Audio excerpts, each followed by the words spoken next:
Good evening students. D2 competitive classes में आप लोगों का स्वागत है और साथ ही साथ प्रतिज्ञा के ऑनलाइन और ऑफलाइन प्लेटफॉर्म में भी स्वागत है। जैसा कि आप लोग देख रहे हैं कि लगातार हम लोग डेली एक प्रैक्टिस सेट मैथ और एक रीजनिंग का कर रहे हैं, जो कि एसएससी जीडी के पेपर के लेवल पे हो रहा है। जैसा पेपर का लेवल था सेम पेपर के लेवल पे ही सारे क्वेश्चन कराए जा रहे हैं। आपका काम यह है कि बस इसको रिविजन करके एक बार जाइए, जब पेपर दे के आएंगे तो पता चलेगा कि पेपर का पेपर से मैच हो गया। इसी तरह से आप लगातार देखते रहिए और कॉन्सेप्ट को समझते रहिए और सारे सेट को लगातार लगाते रहिए। 2 बार रिवीजन कर लेंगे हो जाएगा। ज्यादा पेपर टफ नहीं करना आपको। हर पेपर का एक लेवल होता है। ग्रुप डी का पेपर होगा तो उसका एक लेवल होगा, एनटीपीसी का होगा उसका लेवल होगा। आपका काम है लेवल को लेवल से मैच करा के तैयारी करने का। पता चले ग्रुप डी की तैयारी करें सीजीएल के सवाल लगा रहे हैं, ग्रुप डी की तैयारी करें सीपीओ का सवाल लगा रहे हैं, तो ये लेवल मिसमैच करेगा और आप कभी भी पास नहीं हो पाएंगे। आपको क्या करना है, कभी भी कोई भी पेपर देना हो आप उसके प्रीवियस ईयर पेपर को निकालिए और उन पेपरों पे ही बेस करके सवाल को उसी बेस पे लगा के जाइए, तब जाके पेपर निकलेगा। ये नहीं कि पता चले पेपर किसी और का दे रहे हैं, निकाल के पढ़ किसी और का रहे हैं, तो पेपर कभी नहीं निकलेगा। तो आइए हम लोग पहले क्वेश्चन को देखें इसका।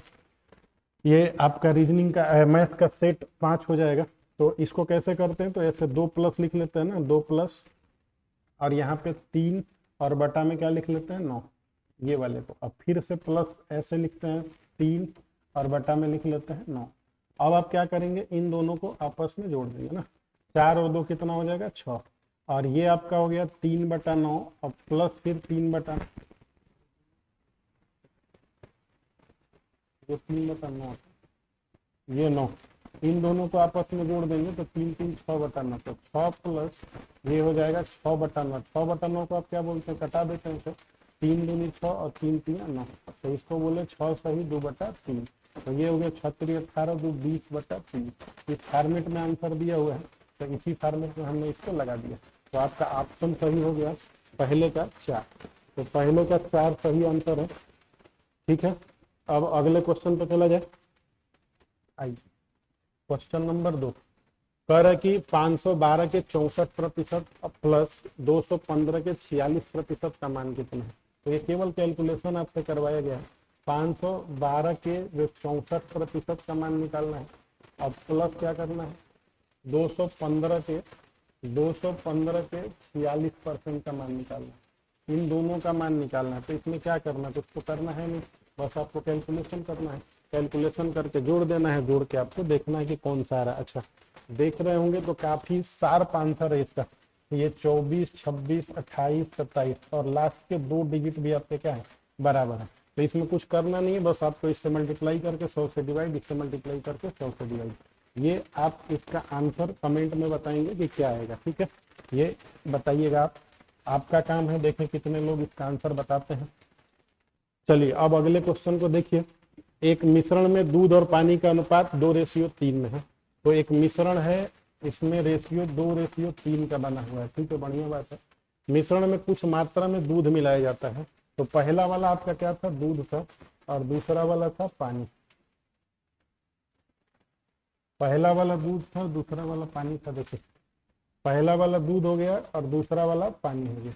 तो मिश्रण में दूध और पानी का अनुपात 2:3 था, जिसके कह रहा है कि मिश्रण में कुछ मात्रा में दूध मिलाया गया। तो ये वाले पार्ट में कुछ दूध मिलाया गया है। तो मिश्रण में दूध और पानी का जो नया अनुपात होता है, जिसके कारण दूध और पानी का अनुपात जो है वो 10:3 हो गया। 10:3। तो ये पहला वाला क्या है, दूध है, और दूसरा वाला क्या है, पानी है। तो दूध पानी का फिर से अनुपात 10:3 हो गया। अब एक चीज आप देख रहे होंगे, ध्यान से देखेंगे तो इसको, कि यहाँ पे पानी 3 है ना, यहाँ पे पानी 3 है और यहाँ भी पानी 3 है। तो बढ़िया बात यह है कि हमने पानी मिलाया नहीं था, तो पानी का जो रेशियो था वो सेम है। तो ये तो और आसान सवाल हो गया। जब आप कुछ मिला नहीं रहे तो वो रेशियो चेंज नहीं होता है, जिसमें मिला रहे हैं वो चेंज होता है। तो हमने मिलाया क्या था, इसमें दूध मिलाया था, तो दूध का रेशियो 2 से कितना हो गया था, 10 हो गया था। तो बताइए कितना यूनिट बढ़ गया, 8 यूनिट बढ़ गया। इसका मतलब हमने 8 लीटर इसमें दूध मिला दिया था। तो 2 8 कितना हो गया था, 10। अब सवाल क्या पूछ रहा है, कह रहा प्रारंभिक मिश्रण के प्रतिशत के रूप में, प्रारंभिक मिश्रण के, तो मिश्रण हमारा कितना है, 2 और 3 5, ये 5 हमारा मिश्रण है। प्रारंभिक मिश्रण के प्रतिशत के रूप में कितना दूध मिलाया गया प्रतिशत के रूप में, तो दूध तो मिलाया गया 8, प्रारंभिक मिश्रण कितना था 5। अब इसका प्रतिशत निकालना है तो प्रतिशत निकाल देंगे, 5 दूनी 10, 20 और 60 से, तो 160% इसका आंसर होगा। थोड़ा सा आप इस सवाल को बारीकी से देखिएगा, समझ में आ जाएगा। क्या समझना रहता है मिश्रण के सवालों में कि जो चीज मिलाया जाता है उसका रेशियो चेंज होना चाहिए, तो वो चेंज होता है तो बढ़िया बात है, और जो चीज नहीं मिलाया जाता वो चेंज नहीं होना चाहिए। तो पानी नहीं चेंज हुआ तो बस दूध 2 से 10 हो गया, इसका मतलब 8 लीटर मिलाया गया था। अब पूछ रहा कि प्रारंभिक मिश्रण के रूप में, तो प्रारंभिक मिश्रण तो 5 था, उसमें ये 8% था, तो 160% था, तो 160 इसका आंसर आएगा। चलिए 4 नंबर क्वेश्चन पे आ जाइए। 4 नंबर आपका ये बोर्ड मास का एक आसान सा सवाल, 6 + 2 और मल्टीप्लाई करके 9 × 4 और डिवाइड किया गया 2 से, तो आपको इसका आंसर बताना था। तो ये बताइए कितना हो गया, 9 में से 4 गया 5, ठीक है 5 हो गया। तो ये हो गया 6 + 9 में से 4 गया 5, तो 2 × ये 5 हो गया है, ब्रैकेट बंद है, और अपान 2 है, तो ये 2 हो गया। तो जब भी ऐसे ना रहता ब्रैकेट तो ये पहले करते, ये गुणा कर रहा है, अब ये 2 से 2 कट गया, तो 6 और 5 कितना हो गया, 11 हो गया। तो इसका आंसर कितना हो जाएगा, 11 हो गया। तो 4 नंबर का जो आंसर है वो 11 हो चुका है। चलिए 5 नंबर देखना है, कर पी और क्यू मिलकर एक काम को 30 दिन में पूरा कर सकते हैं, क्यू और आर मिलकर उसी काम को 37.5 दिन में पूरा कर सकते हैं, आर और पी मिलकर उसी काम को 150 दिन में पूरा कर सकते हैं, तीनों एक साथ काम करते हुए उसी काम को कितने दिन में पूरा कर लेंगे। तो आपको कुछ नहीं करना रहता है ऐसे सवालों में। पी क्यू आपका बता रहा है कि 30 दिन में करेंगे, तो ये 30 हो गया। क्यू आर अगर करेंगे क्यू आर, तो क्यू आर आपका कितना हो रहा है, 37.5 में, और इसी तरह से ये निकालेंगे आप क्या, आर और क्या था ये, आर और पी, आर पी कितना में करेगा, ये 150 हो गया ना। आप इसको थोड़ा सा देखेंगे ध्यान से, तो 37.5 को आप बोल सकते हैं 75/2 ना, 75/2 बोल सकते हैं कि नहीं बोल सकते हैं, 37.5 को बोलते हैं ना 75/2।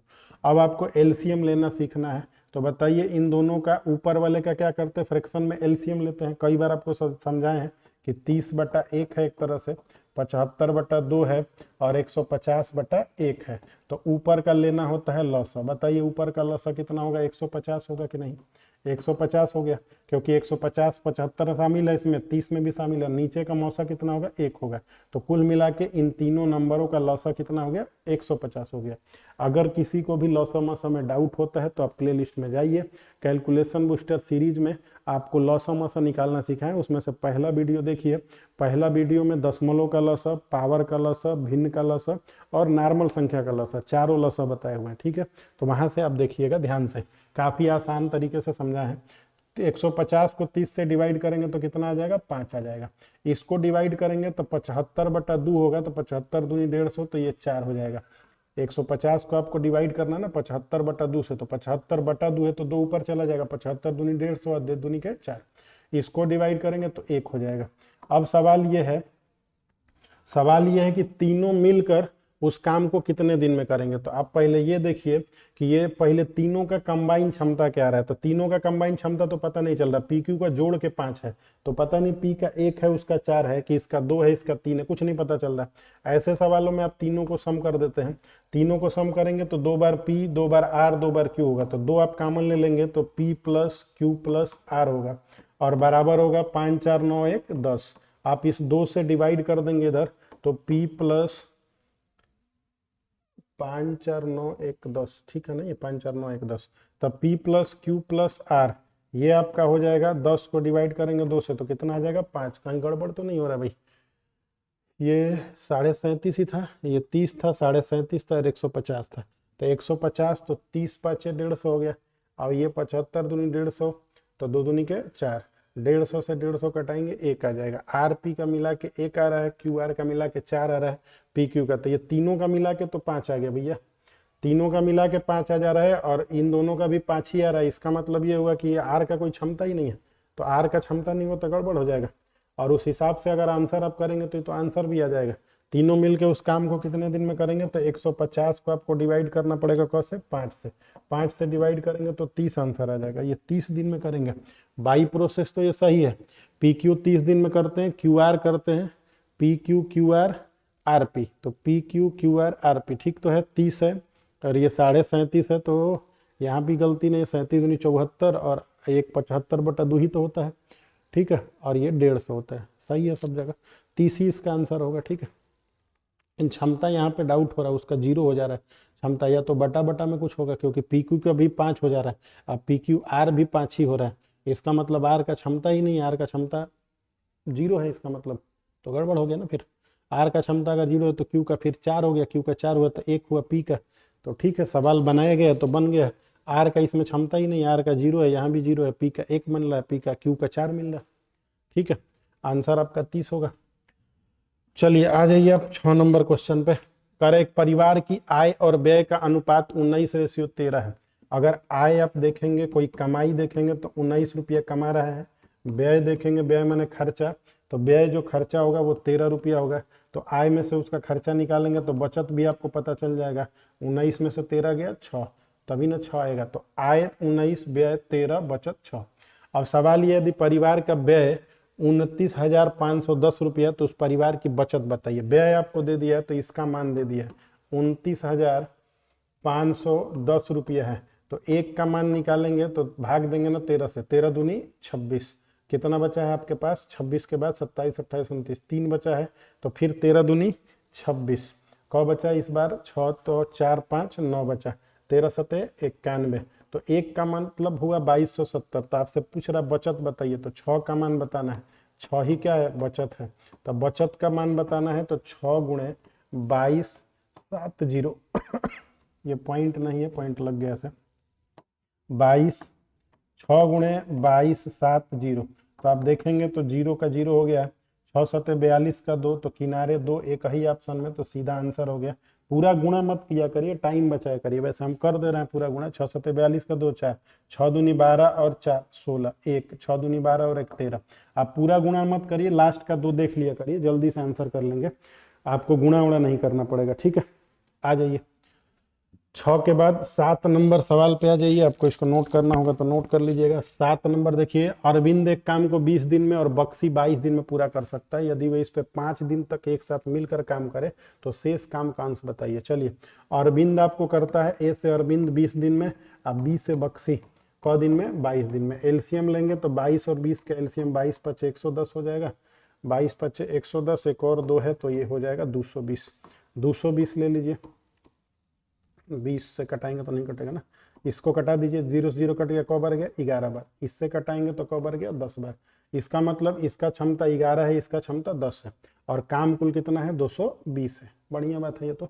यदि वे इस पर 5 दिन तक काम करेंगे तब 5 दिन में कितना काम करेंगे, एक दिन में 11 काम करेगा, एक दिन में ये 10 काम करेगा, तो दोनों एक दिन में इतना काम करेंगे, 10 और 11, तो इनसे 5 दिन आप काम करवा लीजिए, तो 11 और 10 कितना हो गया, 21, 21 में 5 से गुणा करेंगे तो 105 आएगा, 105 काम तो हो गया।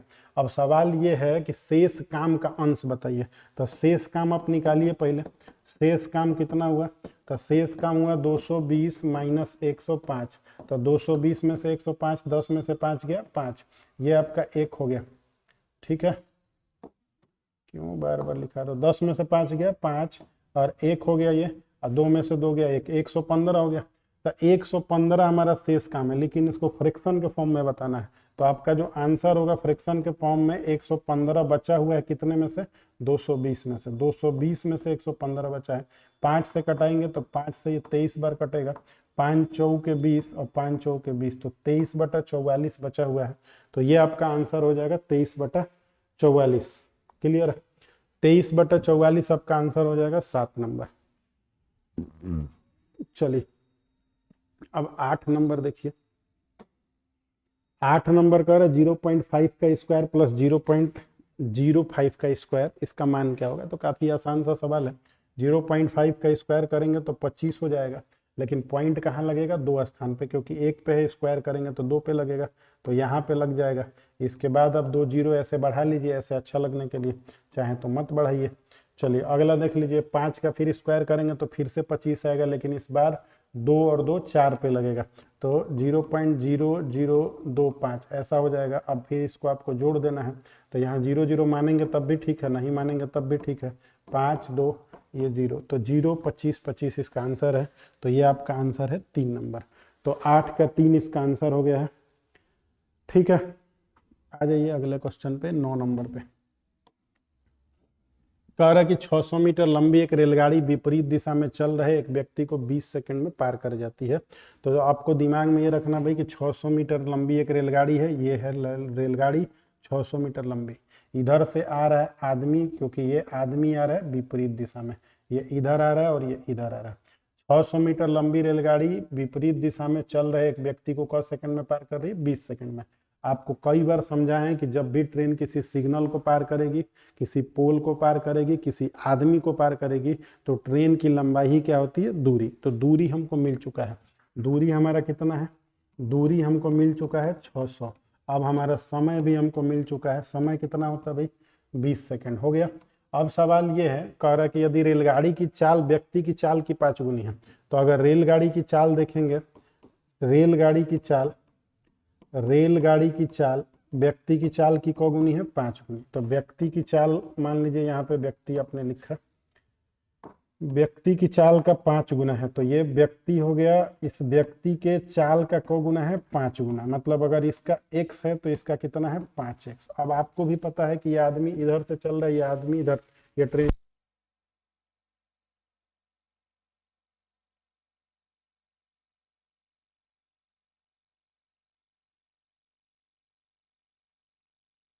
x, चाल जुट गया। चाल बराबर क्या होता है? चाल बराबर दूरी बटा समय।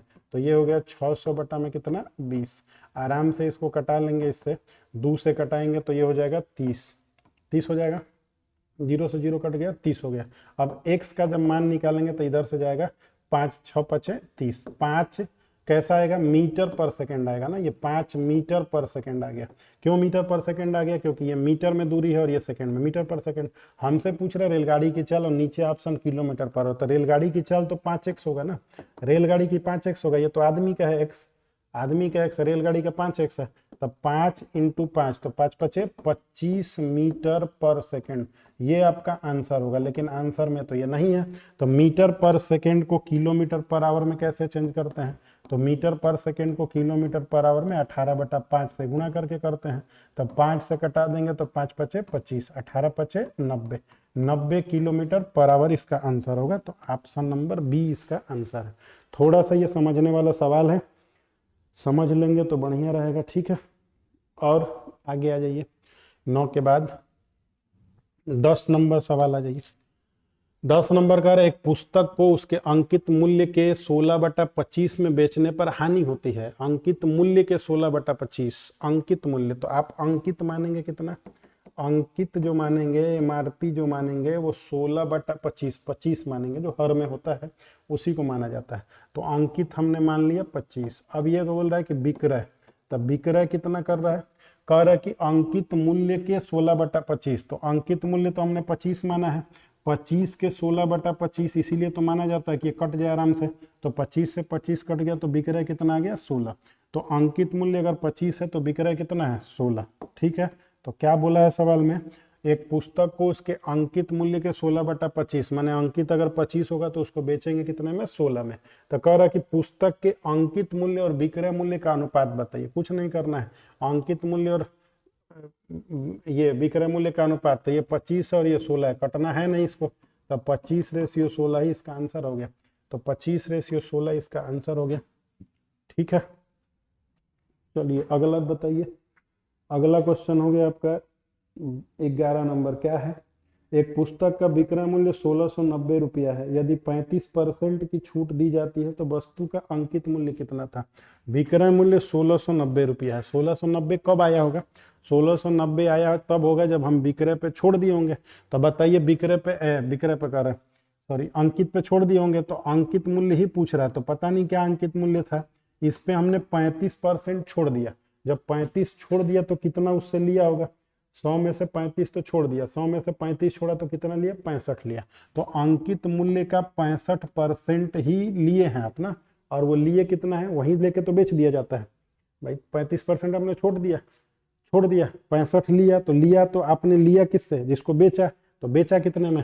1690 में। तो 1690 के बराबर हो गया। तो 1690 के बराबर हो गया। अब अंकित मूल्य आपसे पूछ जा रहा है, तो अंकित मूल्य आप निकाल लीजिए। अंकित कितना आएगा? तो 1690 × 100 बटा में 65। ठीक है, अब कटा लीजिए इसको, 13 पचे 65, 13 से कटाएंगे तो 13 बार में कटेगा। 5 से कटा लीजिए, 5 दूनी 10, 5 छके 30, तो अंकित मूल्य इसका कितना रहा होगा, 2600 रहा था। अंकित मूल्य आपका आ गया 2600 रुपये, तो आंसर है आपका 2600। तो 11 का पहला आंसर है 2600 रुपये। क्लियर? थोड़ा सा बात को समझेंगे, देखिए एक बात आपको बता रहे हैं उसको ध्यान से समझ के रखिएगा।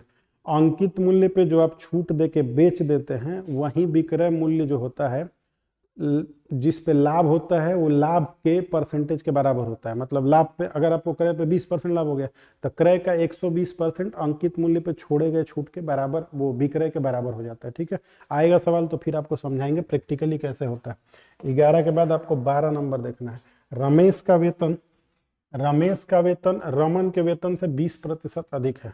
यदि रमेश इतना रुपए बचाता है तो उसके वेतन का 75% है। ठीक है, तो रमन का वेतन कितना, थोड़ा सा आपको समझना है। रमेश का वेतन रमन के वेतन से 20% अधिक है। देखिए रमेश का जो वेतन है, रमेश का वेतन रमन के वेतन से कितना ज्यादा है, 20% अधिक है। रमेश का वेतन रमन के वेतन से, तो रमन का अगर 100 होगा तो इसका कितना होगा, 120 होगा, यही होगा। यदि रमेश का वेतन रमन के वेतन से कितना ज्यादा है, 20% अधिक है। हो गया। अब हमको एक लाइन यहाँ ठीक से समझना है। कद यदि रमेश 33,750 रुपये बचाता है, जो उसके वेतन का 75% है। कौन? रमेश के वेतन का 75%। तो रमेश के वेतन का 75% निकालेंगे तो ये बराबर होगा किसके, 35,750 के। होगा कि नहीं होगा? होगा। फिर से सुनिए ये लाइन, नहीं तो समझ में नहीं आएगा। क्या बोल रहा है, यदि रमेश इतना रुपए बचाता है जो उसके वेतन का 75% है, तो रमेश के वेतन का 75% निकालेंगे और यही बराबर है इसके। तो अब कटा लीजिए, 25 तिया 75, 25 चौके 100, 4 तिया 12, 4 तिया 12, 25 तिया 75, 25 चौके 100, तो 30 तिया 90। 90 यूनिट का मान आपको दिया है 33,750। पूछा क्या जा रहा है आपको, रमन का वेतन बताना है, माने 100 का मान बता देना है। तो 1 यूनिट का मान निकाल लीजिए, 3375 बटा में कितना, 90। एक जीरो से एक जीरो कट जाएगा, एक जीरो से एक जीरो कट गया। 9 से कटाइए इसको, 9 3 27, कितना बचा, 3 3 6 बचा ना, तो 9 7 63, 63 बचा तो 4 बचा, 9 5 45। 1 यूनिट का मान 375 हुआ, लेकिन रमन का वेतन बताना था, रमन का वेतन तो 100 बताना है ना, रमन का वेतन। तो रमन का वेतन माने 100 का मान बताना है। तो रमन का वेतन 100 है, 100 का मान बताएंगे, 375 और 2 जीरो बढ़ा देंगे तो 375 और 2 जीरो बढ़ा देंगे, तो 12 नंबर इसका आंसर हो गया। ठीक है, क्लियर है बात? चलिए आज ये 13 नंबर सवाल पे। 13 नंबर, 35 कर्मचारियों की औसत आय के रुपया है। यदि प्रबंधक की आय भी शामिल कर ली जाए तो औसत आय 19,000 रुपये हो जाती है। यदि प्रबंधक की आय 54,000 रुपये है तो के का मान कितना है। तो ये थोड़ा सा आपको समझना। अगर आप इसको एलिगेशन से लगाएंगे तो ये थोड़ा आसानी से लग जाएगा, एक सूक्ष्म मान के लगाएंगे तो देर लगेगा। तो हम आपको एलिगेशन से बताते हैं। 35 कर्मचारियों की औसत आयु कितना है, के रुपया। तो जितने 35 थे उनका एवरेज कितना है, के। यदि प्रबंधक की आय भी शामिल कर लिया जाए तो औसत आय कितना हो जा रहा है, 19,000। मतलब यह है कि अगर हम खाली 35 कर्मचारी को देखें, 35 कर्मचारी को देखें तो उनका औसत हमारे पास कितना आ रहा है, के रुपया। बढ़िया है ये तो। अच्छा, एक जो है प्रबंधक का अलग से आपको आय बताया है। यदि प्रबंधक की आय 54,000 रुपये है तो 35 का के रुपया है, और प्रबंधक का खाली देखेंगे अलग से तो प्रबंधक का देखेंगे तो प्रबंधक का कितना दिया है, 54,000 पे 3 जीरो दिया है ना। अच्छा, सबका अगर मिला के हम निकाल रहे हैं तो सबका औसत आय शामिल कर लिया जाए तो औसत आय कितना हो जा रहा है, 19,000। तो टोटल का मिला के कितना हो जा रहा है, 19,000। तो ये हो गया आपका 19,000। अब आप एलिगेशन में एक बात सीखे थे, अभी आपको वो समझ में आएगा। प्रबंधक यहाँ पे एक ही है और कर्मचारी कितने हैं, 35 है। डिफरेंस इसका निकालेंगे तो 54,000 में से 19,000 जाएगा तो ये 3 जीरो ऐसे लग जाएगा आराम से। 14 में से 9 गया, 5 हो जाएगा, 14, ये 14 में से 9 गया 5, 4 में से 1 जाएगा 3 हो जाएगा, तो ये आपका 35,000 हो जाएगा। आपको ये पता है कि इसमें से 54,000 में से ये घट गया, तो अब 19,000 में से ये घटता है, तो ये हो गया आपका 19,000 माइनस के। ये जो रेशियो आपका शो कर रहा है, ये रेशियो किसका शो करता है? कर्मचारियों की संख्या का रेशियो है, ये रेशियो कर्मचारियों की संख्या का है। और यहाँ 35, अब आप जानते हैं कि 35,000 बटा में क्या 19,000 माइनस के, ये बटा ये बराबर ये बटा ये, तो 35 बटा कितना 1, तो 35 से 35 कट गया, ये इधर गया तो 1,000 हो गया, तो 19,000 माइनस के बराबर 1,000। अब के उधर जाएगा तो पॉजिटिव हो जाएगा और 1,000 आएगा तो घट जाएगा, तो के का मान कितना हो जाएगा 18,000। अब ये के है क्या? के है कर्मचारियों का औसत वेतन, तो कर्मचारियों का औसत वेतन, तो के का मान कितना रुपया होगा 18,000। तो ये आपका आसान सा सवाल था एलिगेशन का 18,000। आप लोगों को एलिगेशन का एक वीडियो बनाएंगे जिसमें कितने टाइप के सवालों को एलिगेशन से लगा सकते हैं, कम से कम 25-30 टाइप के सवाल होंगे जिनको आप एलिगेशन से लगा सकते हैं। वो वीडियो बना के बताएंगे कि आप जब ये निकालते हैं तो ये क्या निकलता है, कैसे आप जान जाते हैं कि ये संख्या है, कैसे जान जाएंगे कि ये टाइम है, कैसे जान जाएंगे कि ये लाभ है। तो ये सारी चीज़ें आपका कंसेप्ट क्लियर कराएंगे। बस आप वीडियो को देखते रहिए और बने रहिए और लोगों से शेयर करिए, ज़्यादा से ज़्यादा वीडियो को दूसरे जगह पहुंचाइए ताकि लोग ज़्यादा से ज़्यादा जुड़ें और कंटिन्यू क्लासें चल सकें। चलिए नेक्स्ट क्वेश्चन पे हम लोग देखेंगे। 13 नंबर हो गया है, 14 नंबर देखा जाए। 14 नंबर, एक आदमी 1 रुपए में 35 कलम खरीदता है। एक आदमी 1 रुपए में 35 कलम खरीदता है। 40% लाभ अर्जित करने के लिए उसे 1 रुपए में कितने कलम बेचने चाहिए? एक लाइन का सवाल है। एक आदमी 1 रुपए में 35 कलम खरीदता है, तो 35 कलम का दाम जो है वो 1 रुपया है, तो ये बताइए 1 कलम का दाम कितना होगा? 1/35 हो गया, 1/35। इसका मतलब हुआ कि 1 रुपया में 35, 1 रुपया में 35 हुआ। अब इसको 40% का लाभ अर्जित करने का मन कर रहा है, तो आप 140/100 करेंगे, तो आप ध्यान से देखेंगे तब 35 एकम में 35, अब 35 दूनी 70, 70 दूनी 140, 4 हो गया। अब इसको ऊपर नीचे कटा देंगे तो 4/25 हो जाएगा। इसका मतलब अब उसको जब बेचना होगा तो वो बेचेगा कितना? 1 रुपया में 25। तो आंसर क्या है? 1 रुपया में 25। आपको ऐसे सवाल कई बार क्लास में करा चुके हैं। बाकी जो लोग नहीं जानते वो जाने ऐसे कि 35 पेन का दाम 1 रुपया था, तो 1 का कितना हुआ? 1/35, 1 का दाम निकल गया। अब आप 40% लाभ कमाना चाहते हैं तो 40% बढ़ा दीजिए। ऊपर रुपया है, नीचे संख्या है, ऊपर रुपया है, नीचे संख्या है, तो 1 रुपया में 25, 1 रुपया में 25 हो गया। चलिए 15 नंबर देखिए।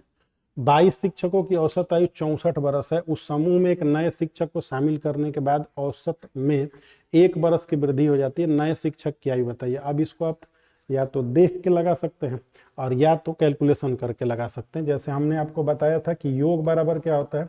औसत गुणे संख्या। तो हम 22 का योग निकालेंगे।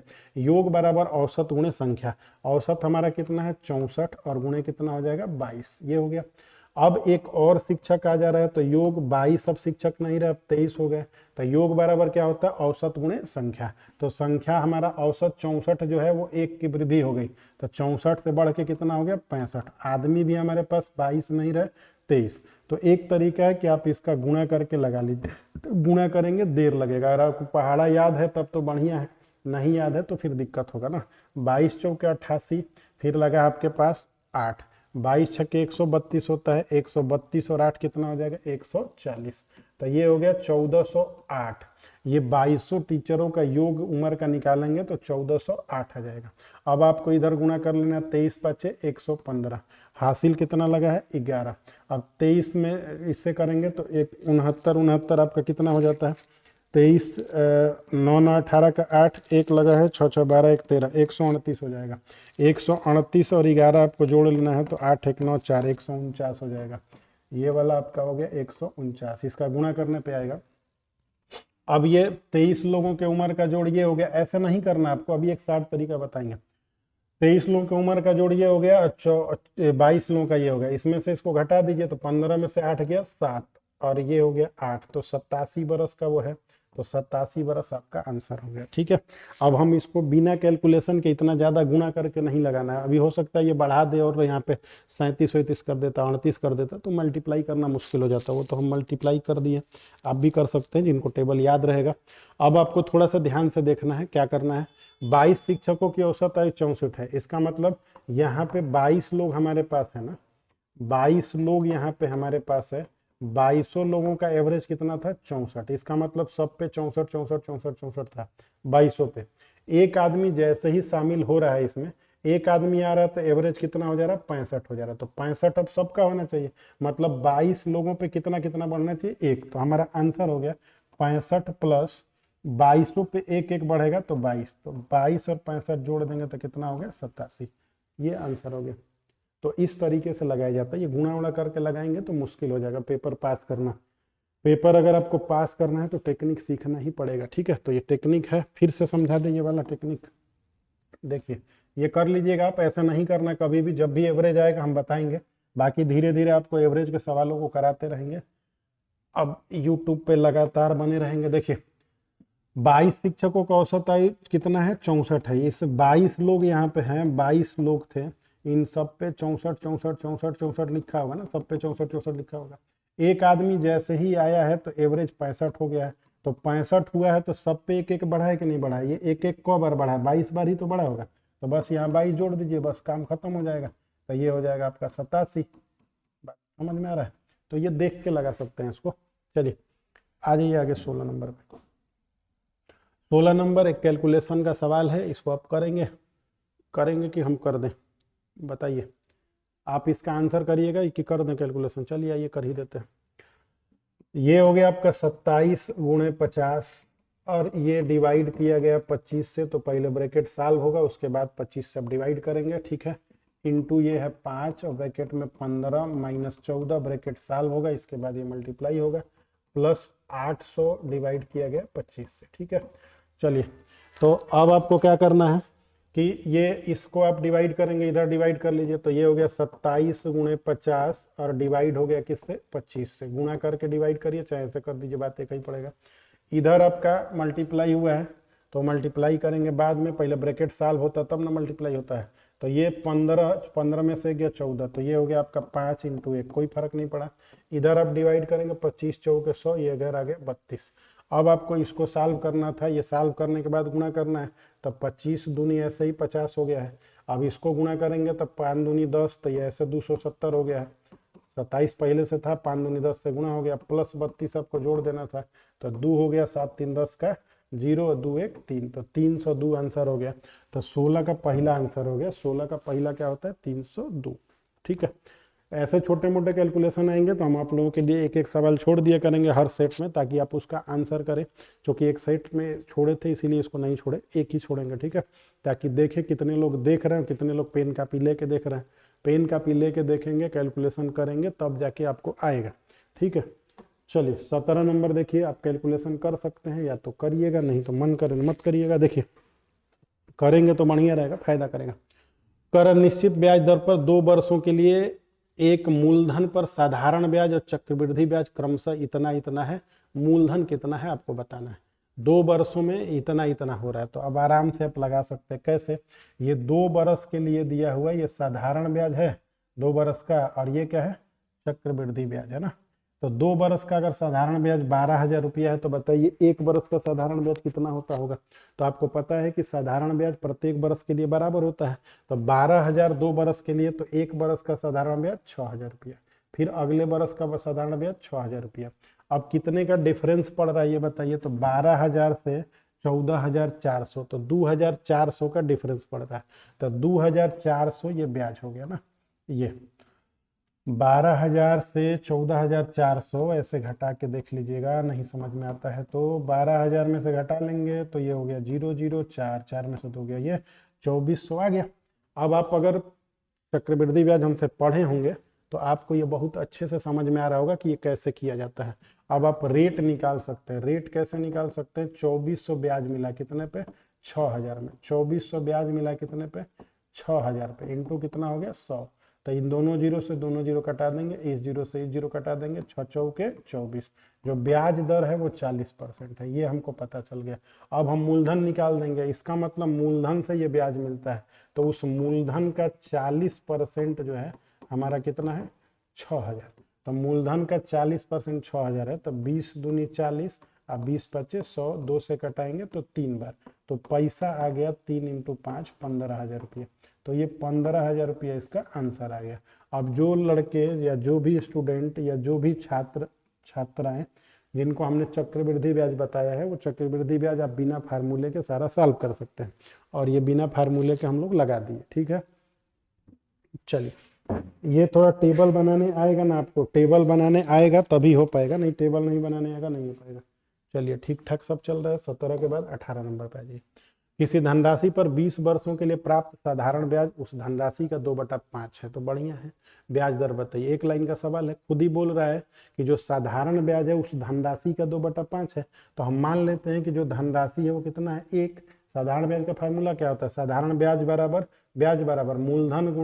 मूलधन गुणे दर, दर नहीं पता है, गुणे समय 20 है, बटा में कितना हो गया 100। ध्यान से सुनिएगा फिर से, किसी धनराशि पर 20 वर्षों के लिए प्राप्त साधारण ब्याज, जो साधारण ब्याज है वो धनराशि का 2/5 है, धनराशि हम क्या माने हैं, 1 माने हैं, तो 1 का 2/5 क्या होगा, 1 का 2/5 2/5 ही होता है। तो ब्याज जो है वो कितना है, 1 मिनट गिर गया, देखिए ब्याज जो होगा वो कितना होगा, ये 2/5 ही होगा। तो ये ब्याज बराबर मूलधन गुणे दर गुणे समय बटा 100, बात खत्म। अब यहाँ से कटा दीजिए, 20 से कम में 20, 20 25 100, 5 से 5 कट गया, आर जो हो गया वो 2% आंसर हो गया। 5 से 5 कट गया, 20 25 100 हुआ, तो आर 2%, तो ये आंसर है आपका 2%। ठीक है, आसान सवाल है ये, बहुत टफ सवाल नहीं है, लेकिन जीडी के लड़कों के लिए थोड़ा टफ लगते होंगे। आपका लेवल थोड़ा बढ़ा के रखेंगे तो अब जैसे हमारे सभी स्टूडेंट 20 में 20 करके आते हैं, 20 19 20 19, एक गलती हो सकता है, तो मैथ रीजनिंग में तो आपको 100% हम दिलाएंगे ही दिलाएंगे। बस अब ज़रूरत है आपको लगातार वीडियो को देखना है, कंसेप्ट को समझना है, और रेगुलर क्लासेज भी करना है। अगर रेगुलर क्लास में नहीं है तो यहाँ से भी देख सकते हैं। चलिए धीरे धीरे सारे चैप्टर आपको क्लियर कराएंगे। कह रहा है कि उस त्रिभुज की ऊंचाई ज्ञात कीजिए जिसका आधार उसकी ऊंचाई का 5/7 है और जिसका क्षेत्रफल 18.207 सेंटीमीटर स्क्वायर है। तो देखिए आधार ऊंचाई का जब भी कोई सवाल आता है तो वो त्रिभुज का क्षेत्रफल ये होता है, त्रिभुज का जो क्षेत्रफल होगा 1/2 गुणे आधार गुणे ऊंचाई होता है ना, 1/2 गुणे आधार गुणे ऊंचाई, आधार गुणे ऊंचाई लिखे है ना, ध्यान दीजिएगा यहाँ पे। रुकिए इसको खींच के इधर ही कर देते हैं, 1 मिनट भाग गया जी, 1 मिनट। 1/2 गुणे आधार गुणे ऊंचाई, ठीक है। त्रिभुज का क्षेत्रफल क्या होता है, 1/2 गुणे आधार गुणे ऊंचाई, ऊंचाई लिखे है ना। उस त्रिभुज की ऊंचाई ज्ञात कीजिए, एच ज्ञात करना है जिसका आधार उसकी ऊंचाई का 5/7 है। तो देखिए ऊंचाई आप मानिए ऐसे, जो हर में होता है उसी को मान लिया जाता है तो थोड़ा आसान हो जाता है। ऊंचाई को मान लिया हमने, ऊंचाई को 7 मान लिया, तो बताइए आधार कितना होगा। तो आप कहेंगे कि आधार जो होगा वो ऊंचाई का 5/7 होगा, ऊंचाई का 5/7, तो ऊंचाई 7 है, इसी का 5/7 होगा, तो 7 से 7 कट के कितना हो जाएगा, 5 हो जाएगा। ऊंचाई को हमने 7 माना है, जो हर में होता है उसी को मान लिया जाता है। आधार ऊंचाई का 5/7 है, तो ऊंचाई 7 माना, 7 से 7 कटेगा, कितना आ गया 5। तो हमारे पास ऊंचाई आ गया 7 और आधार कितना आ गया हम लोगों का 5 आ गया। अब क्षेत्रफल अभी वहां लिखे तो क्या होता है, क्षेत्रफल 1/2 गुणे आधार गुणे ऊंचाई, यही होता है, बराबर लिखा है 18.207। अब हमसे पूछ रहा है कि ऊंचाई ज्ञात कीजिए, तो आप बताइए, तो हमको पता ही नहीं है कि ये यही यूनिट है ये, तो हमको इसको x मानना पड़ेगा, इसको भी क्या मानना पड़ेगा x, तो x तो एगो x आ जाएगा। तो अब देखिए यहाँ ध्यान से,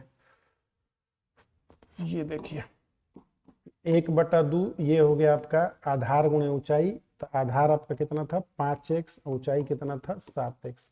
तो अब इससे उधर गुणा करना पड़ेगा, तो 7 × 5 = 35x² हो जाएगा, और इधर भेजेंगे इसको तो 2 × 7 = 14 का 4, 1 लगा है, 2 × 7 = 14 का 4, 1 लगा है, 2 0 0, तो 1 हो गया, 2 दूनी के 4, 2 8 16 का 6, 1 2 1 में 2, 2 8 16 का 6, 1 लगा, 2 1 में 2 1 3, ये हो गया आपका। पॉइंट यहाँ लगेगा।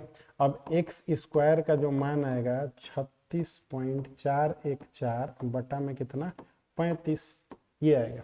अब इसमें से आपको पॉइंट वॉइंट में निकालना पड़ेगा। अब देखिए 7 से कट रहा है क्या, ये 7 से कट रहा होगा, देखिए 7 पचे 35, 7 पचे 35, 7 पचे 35, एक गया ना, 7 दूनी 14, फिर जीरो लगाएंगे क्योंकि 2 बार जाएगा इसमें ना, 7 दूनी 14, तो ये आपका आ गया। पॉइंट लगा के हमने इसको डिवाइड किया तो ये आ गया। अब इसको 5 से आप डिवाइड करना चाहते हैं तो कर दीजिए, इधर ऊपर गुणा कर दीजिए, कैसे 1000 से करिए, 1000 से करेंगे नीचे भी 1000 से करेंगे तो ये 5.202 बटा 5।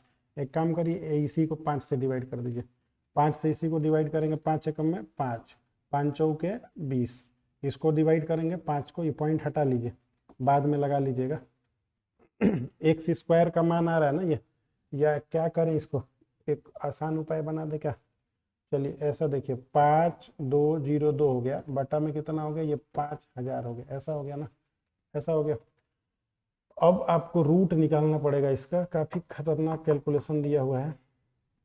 5202 अब बटा में कितना आ गया 5000, ये आ गया। अब आपको इसको सॉल्व करना पड़ेगा, तो 2 से आप कटा दीजिए थोड़ा, तो अभी आपको समझ में आ जाएगा, 2 से कटाते ही किस काम हो जाएगा।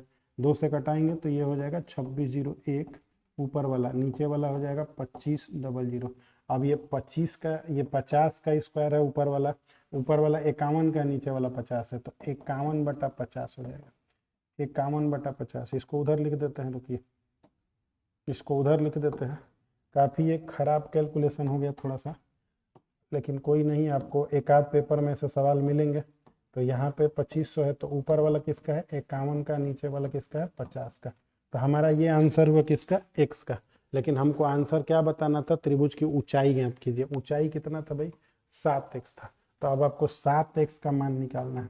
तो 7x का मतलब 51 बटा 50 गुणे 7, ये देखिए 7 एकम में 7 और 7 पचे 35, अब बटा में कितना हो गया, 7 एकम में 7 पचे 35, 50। अब इसको आप डबल कर दीजिए या भाग कर दीजिए, तो 5 सते 35, 5 एकम में 5, 5 से भाग करें बाद में 10 लगा देंगे, 5 सते 35 गया। अब 5 एकम में 5, 5 एकम में 5, फिर 2 लगाया, 5 चौके 20, 2 लगाता तो 5 चौके 20, 10 से भाग करेंगे तो 71, 7.1। अच्छा ये 10 से भाग करना था ना, ये तो वहाँ पॉइंट हो गया यहाँ पे, तो ये आंसर होगा 7.14। ठीक है, थोड़ा सा कैलकुलेशन ये हो गया, ये वाला खतरनाक वाला, ठीक है, तो लगा लीजिएगा ध्यान से। ठीक है, आ जाइए नेक्स्ट क्वेश्चन पे, देखा जाए क्या है। एक कैलकुलेशन टेढ़ा सवाल पूछ लिएगा, कोई दिक्कत नहीं। यदि कुल वस्तुओं का 70% 20% के लाभ पर बेचा जाए, कुल वस्तुओं का 70%, तो कुल वस्तु हम मान लेते हैं 100 है ना, कुल वस्तु कितना है 100, 100 का 70% तो 70 होगा, और 30% हमारा बच गया, 70 है इधर और 30 इधर। कुल वस्तुओं का 70% 20% लाभ पर बेचा जाए, 20% लाभ मैंने 120 बटा 100, तो 20% लाभ पर बेचा जाएगा तो कै रुपया में बेचा जाएगा, 84 रुपया में। तो 70% जो वस्तु है वो कितने में बेचा जाएगा, 70 रुपये का जो सामान होगा कितने में बेचा जाएगा, 84 में। और शेष वस्तुओं को 10% की हानि पर, शेष वस्तुओं को 10% का हानि, तो 10% की हानि 90 बटा 100 हो जाएगा। तो ये कटाएंगे तो 9 तिरी कितना हो जाएगा, 27 हो जाएगा। इसका मतलब ये हुआ कि 100 को सामान था, 100 को में से 70 को बेच दिए 84 रुपये पे, और 100 में से जो 30 को बेच दिए 27 रुपये पे। अब हम ध्यान से देखें तो हमको कितना कुल मिला, तो 7 4 11 का 1, 8 2 10 1 11, तो ये हो गया हमारा 100 रुपया का सामान जो था वो 111 में फाइनली बेचा गया। तो हमको फायदा कितने का हो गया, 11% का, 11 रुपया पर 100 पे। तो फायदा कितना हो गया, 11%। तो ये आपका लास्ट सवाल था। आप ध्यान से वीडियो को देखिए, नोट्स बनाइए, कॉन्सेप्ट को समझिए, और जो फार्मूले जहाँ आते हैं उनको नोट करके किनारे रख लिया करिए, अगले सेट में वो काम आया करेंगे। तो आज के लिए इतना रहने दीजिए, धन्यवाद।